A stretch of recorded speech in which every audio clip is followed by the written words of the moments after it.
гарм шудани ҳаво ва идомаи лимит ё маҳдудияти нерӯи барқ дар Тоҷикистон кору рӯзгори ин зани тоҷирро душвор гардондааст.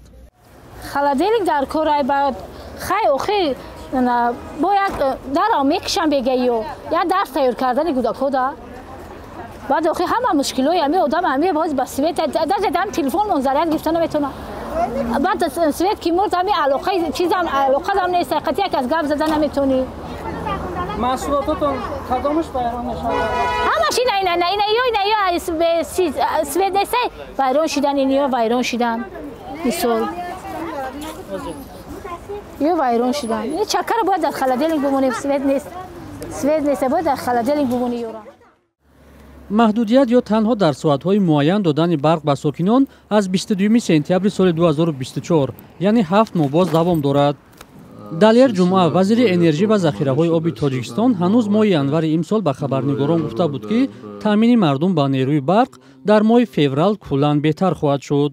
боду ҳаво вобаста ба сатҳи резиш дар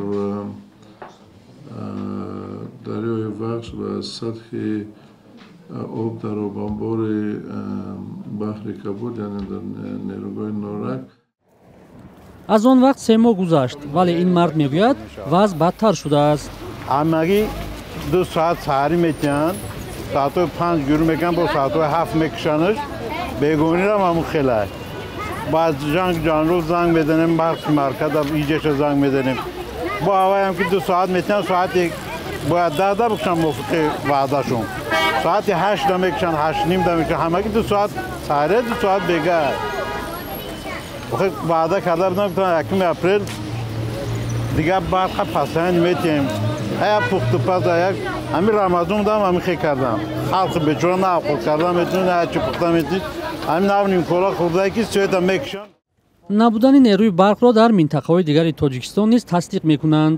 сокинон донистан мехоҳанд ки то тобистон каме бештар аз 1.5 моҳ мондааст, вале чаро маҳдудияти барқ бардошта намешавад?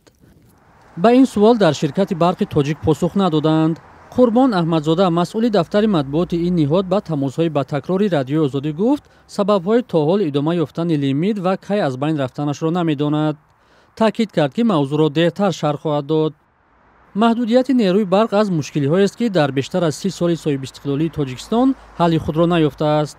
талаботи солонаи Тоҷикистон дар умум 19 миллиард киловатт-соат нерӯи барқ гуфта мешавад. тибқи иттилои расмии соли 2024 дар кишвар беш аз 22 миллиард киловатт-соат нерӯи барқ истеҳсол шуда ба беш аз 906 миллион сомонӣ ба хориҷ барқ содир шудааст.